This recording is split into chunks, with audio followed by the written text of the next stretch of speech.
My sister kissed my fiance on our engagement night, but my family took her side. 5 years later, she is at my doorstep begging for money, and my family is furious I won't give her a dime.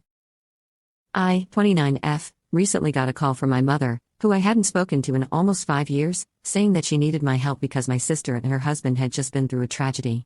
For context, the man who is now my sister's husband was actually supposed to be my husband once upon a time.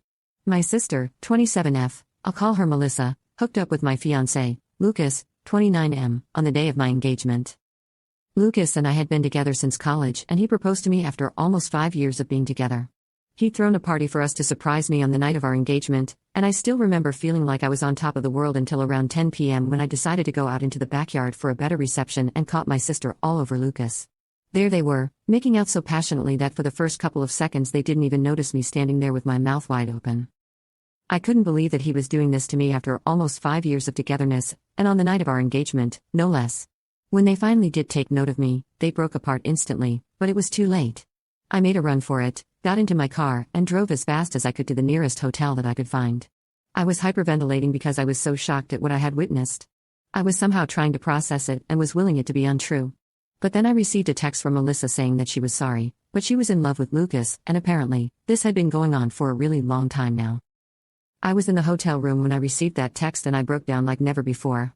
After Melissa, Lucas texted me pretty much the same thing and said that he had only proposed because he felt that if he committed to me, then he would be able to push Melissa out of his head. Obviously, that hadn't worked, and it made him want Melissa even more. He told me that it wasn't about me, but this was about them, and they just knew that they were meant to be. I was just a placeholder in the way for Lucas to finally meet Melissa. I stayed at the hotel for a couple of days and tried to put my act together because I was still feeling crazy and trying to force myself to believe that this was just a cruel prank that life was playing on me.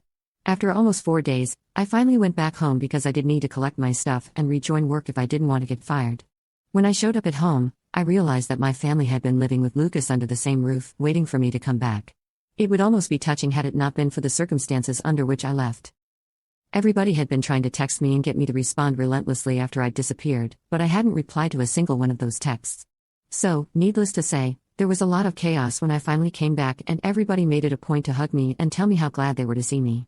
Even Melissa had the audacity to come to me and give me a giant hug with tears in her eyes when she saw me. I was too disoriented to even react to that and just stood there like a silent statue while everyone clamored around me. Then finally, once everybody had calmed down, I cleared my throat and told them that I was back only to take my things and move out for good.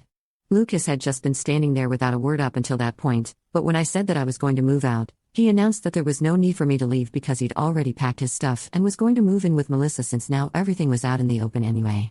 My family, my parents and my aunt, my dad's younger sister who has lived in the same house ever since her husband passed away, actually had wide smiles on their faces even though there was nothing to smile about, at least not according to me. Melissa was standing beside Lucas in an awkward side hug and looking at me very sadly but still smiling.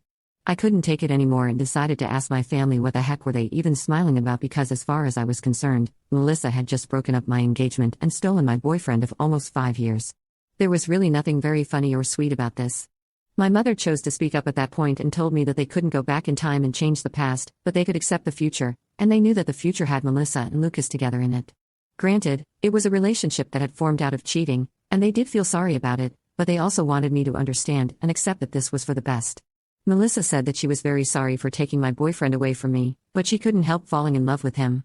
She wished that she could have told me earlier and I didn't have to find out this way, but apparently, they were madly in love and wanted to spend their lives with each other. Then the two of them kissed right in front of me, and my mother had the audacity to even wipe a tear from her eye. I snapped and told them that this wasn't supposed to be sentimental or emotional and that what they were doing was disgusting. To my surprise, my family seemed to get annoyed with my behavior and told me that I was being too bratty about the situation. Instead of being happy for my sister, I was making this all about myself, and they didn't approve of my behavior. I was stunned by their attitude about this and told them all to get the heck out of my house that very moment. I couldn't for the life of me understand how they were defending what Melissa and Lucas had done while making me out to be the bad guy and acting as though I was overreacting. My father intervened and told me not to act like a child because these things happen and I should take it in my stride. He wanted me to celebrate that my sister had finally found her soulmate instead of being jealous of her. They were literally all acting insane and I couldn't deal with it anymore, so I just said screw it, went into my room, packed some of my things, and left yet again without even speaking to them or waiting to hear them out, even as they called out my name and told me not to go. I really didn't have anything left to say to them because it was very clear to me that they cared more about Melissa and her happiness than about me or even about what was right and wrong.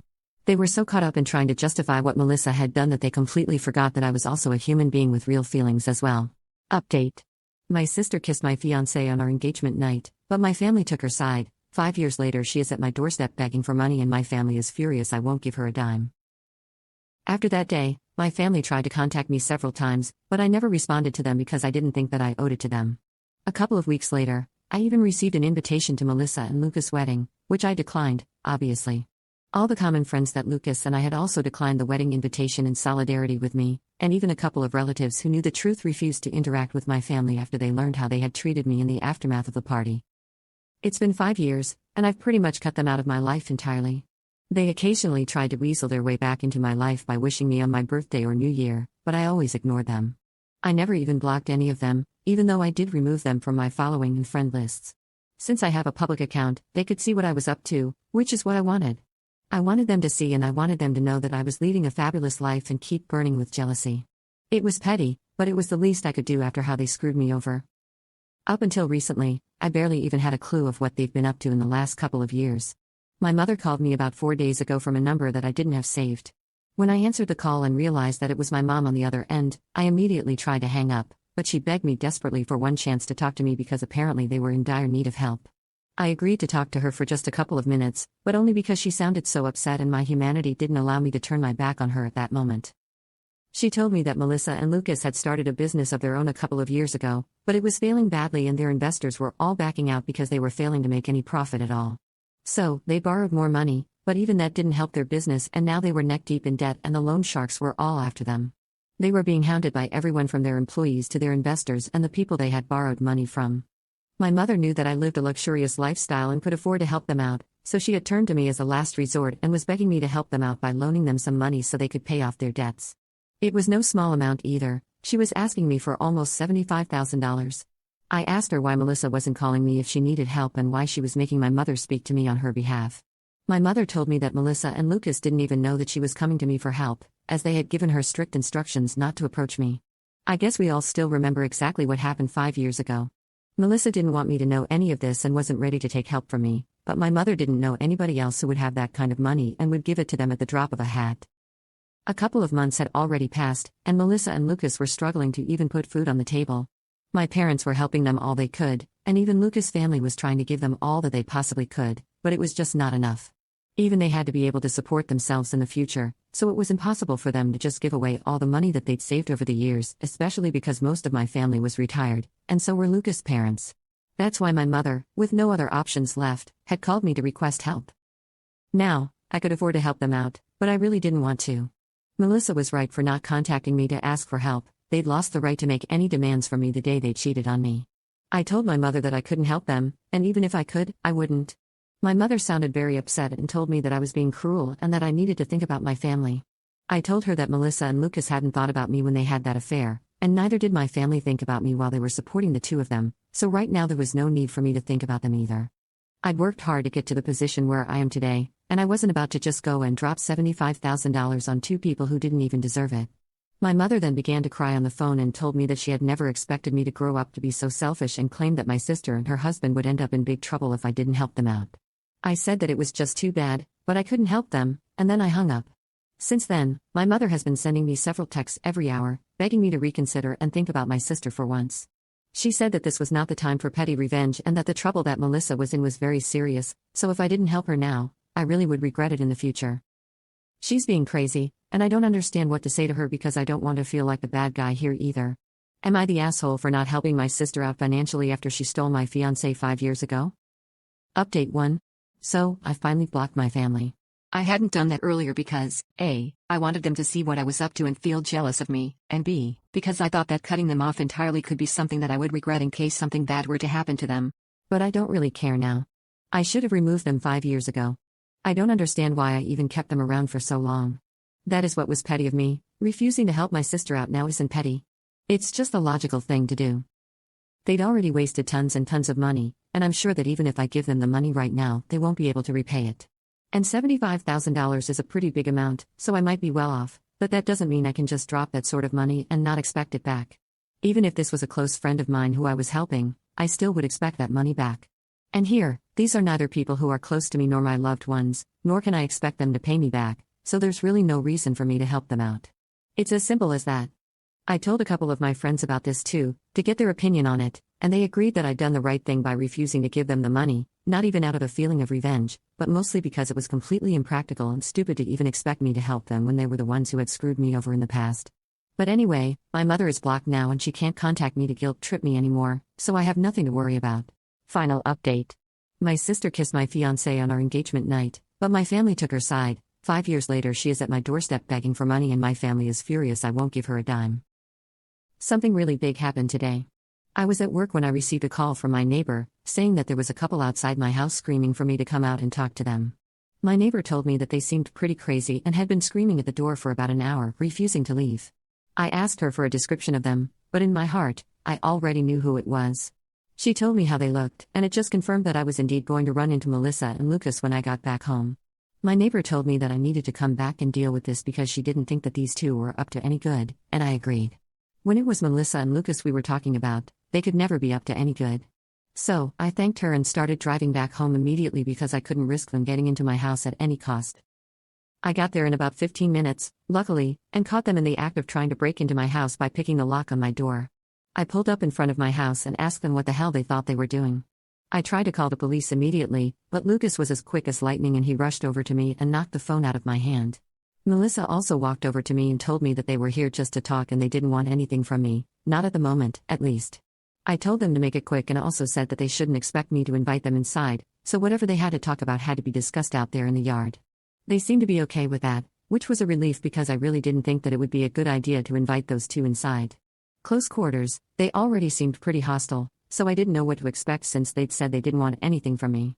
Melissa started talking and told me that our mother had told her about that phone call and how I ignored the subsequent texts from her, and then even blocked them all. She told me that the way I was behaving was very unfair and that it had been 5 years since then, so I should really be over it by now. Instead, I was resorting to such silly and dramatic acts just to get a little bit of attention from my family. She said that she'd felt very insulted because of how I had refused to help them, and that's what she was here to talk to me about. She said that she'd been able to arrange the money for now, but there was a very strong chance that she might need more in the future. Because she'd sold their house and all their jewelry to get the money this time, she obviously couldn't do that again, and so she had to know that she could fall back on me and rely on me for help when she needed it. I told her that no, she couldn't, and she must not count on me at all under any circumstances because I hate her and her husband with a passion. I was so angry that I also told her that it was taking me a lot of restraint to not hit her at the moment, so it would be in their best interest to just leave. Lucas had the audacity to say that they weren't going anywhere until I signed a document that would confirm that I would give them money in the future whenever they needed it. I mean, it wouldn't even be valid if I was forced to sign it under pressure. I'm pretty sure there are laws against it, and also they must be insane if they actually thought that they could manipulate me into signing something like that. I told both of them to get the hell out, and Melissa pushed me, saying that I had to help them because apparently I owe this to them since they were family and I couldn't just run away from my responsibilities like this. I was shocked that she'd actually pushed me and I was about to slap her, but I controlled the urge to do that because things would only get worse if I got violent. Instead, I decided to grab my phone, which had fallen to the ground when Lucas knocked it out of my hand, and made a run for it. I climbed into my car as quickly as I could and then drove off without even bothering to check my rearview mirror. I hadn't bothered to shut off the engine when I had left the car, so it was still running and it didn't take me much time to get a head start on them. Obviously, they were not stupid enough to chase after me on foot, so they just waited there at my house, which was pretty unfortunate. As soon as I was a safe distance away from them, I decided to call the police and tell them what was going on. Then, I drove back to my house just in the nick of time because the police had already arrived within 20 minutes. I filled them in on everything and they arrested and took Melissa and Lucas away. I knew that the charges weren't that serious and they would get off pretty easily, but it was still worth it because at least they were taken away, and I didn't have to waste any more of my time with them. It's been a couple of hours since then, and I haven't heard from anyone in my family, which is strange because I'd figured that by now at least one of them would have tried to contact me from some other number, but they haven't. So, I'm guessing that they're either just over everything and aren't going to try and get under my skin again, or they're just waiting it out and biding their time so they can contact me later when things are a little less tense. Update 3. Hi, so the last update was about a week ago and I'd honestly started to believe that my family was actually not going to bother me again because I had called the cops on Melissa and Lucas. But I was wrong, even that didn't stop them from disturbing me yet again. This time, it was my parents who showed up at my house asking me if they could speak to me for a moment. This happened yesterday, And they seemed a lot less arrogant compared to Melissa and Lucas, so I let them in. My mother started crying pretty much as soon as she entered the house and told me how sorry she was that she'd ever taken Melissa's side over mine. My father told me that after they learned of Melissa and Lucas being arrested because of their behavior, and also that they had physically pushed me, they couldn't bring themselves to look at them the same way and had decided that they were going to cut them off. My mother continued to cry throughout the time that she was here, while my father explained that they were apologetic for siding with Melissa in the past when it was actually me who was the victim. While I said that I did appreciate them for finally coming to their senses, right now it was too little and too late for things to get better. I was used to living my life on my own terms now, and I didn't want to go back to putting my family before myself. So, as much as I appreciated their visit and apology to me, I really couldn't promise them that I would work on this relationship because I just didn't feel that there was any point in trying to salvage an already ruined relationship, even if it is with my parents. They protested a little at that point and said that we could fix this if we wanted to, but that was exactly where the problem was. I didn't want it anymore. I just wanted to be by myself, that's all, and I told them I respected their efforts, but I was done here. They seemed a little disappointed, but eventually, they left and asked me if I could at least unblock them so they could keep in touch. I have unblocked my parents, which feels weird, but yeah, I guess that's it.